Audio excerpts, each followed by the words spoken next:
hari ini tentang fauna dan flora. Ada yang tahu apa yang dimaksud fauna dan flora? Ya, fauna adalah hewan dan flora adalah tumbuhan. Jadi, anak-anak, flora dan fauna terbagi menjadi 3 berdasarkan persebarannya.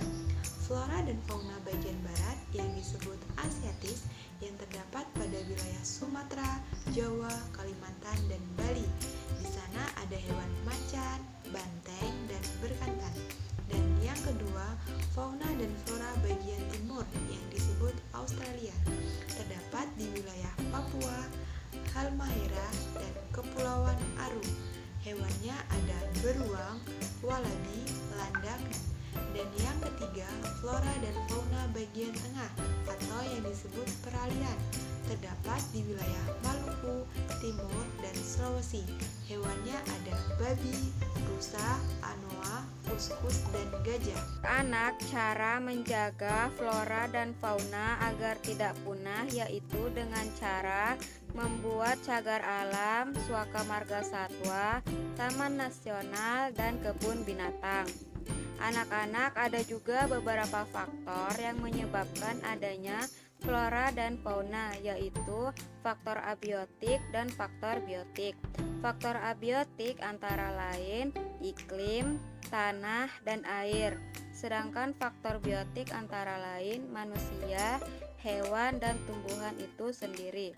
Jadi anak-anak harus bangga menjadi orang Indonesia ya, karena banyak sekali hewan dan tumbuhannya di negara kita ini.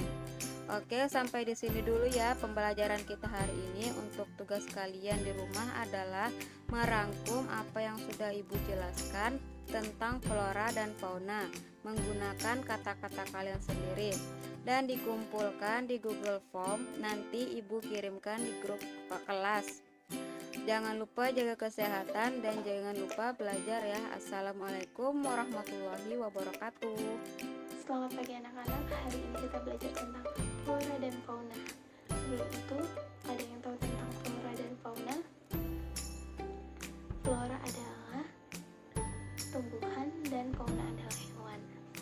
Hari ini kita akan berdiskusi tentang flora dan fauna. Sebelum itu kita akan membentuk menjadi 4 kelompok. Di situ kalian bisa berdiskusi bersama teman-teman kalian. Dan untuk menyelesaikan soal ini, kalian bisa membaca buku terlebih dahulu. Dan soalnya adalah jelaskan faktor apa yang mempengaruhi persebaran flora dan fauna di Indonesia. Ibu akan memastikan dan memantau perjalanan diskusi di kelompok kalian masing-masing. Ketika kalian sudah menyelesaikan soal ini, kalian bisa mempresentasikannya di depan kelas secara bergantian dengan kelompok lain. Dan ketika semua presentasi sudah selesai, kita akan bersama-sama untuk menyimpulkan tentang soal ini. Demikian presentasi hari ini. Selamat pagi. Pelajaran tatap muka tentang flora dan fauna, kelompok kami menggunakan metode diskusi. Alasannya, karena dengan menggunakan metode diskusi ini dapat membuat peserta didik aktif dalam kegiatan belajar mengajar dengan cara membahas dan memecahkan masalah tertentu, serta dapat bekerja sama, memiliki sikap saling menghargai perbedaan pendapat, dan dapat belajar berpikir kritis. Model pembelajaran yang kami gunakan yaitu kooperatif.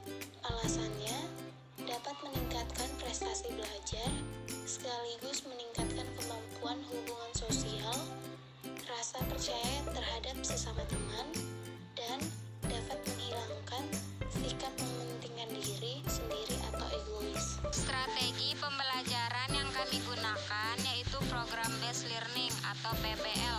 Alasannya dapat membantu pendidik memberikan informasi sebanyak-banyaknya kepada peserta didik dan dapat membantu peserta didik untuk mengembangkan kemampuan berpikir, pemecahan masalah, dan keterampilan intelektual. Pembelajaran daring. Kelompok kami menggunakan 2 metode. Yang pertama, metode ceramah. Alasannya untuk menyampaikan materi pembelajaran dapat diikuti oleh siswa dalam jumlah banyak. Penyajian materi pembelajaran sistematis.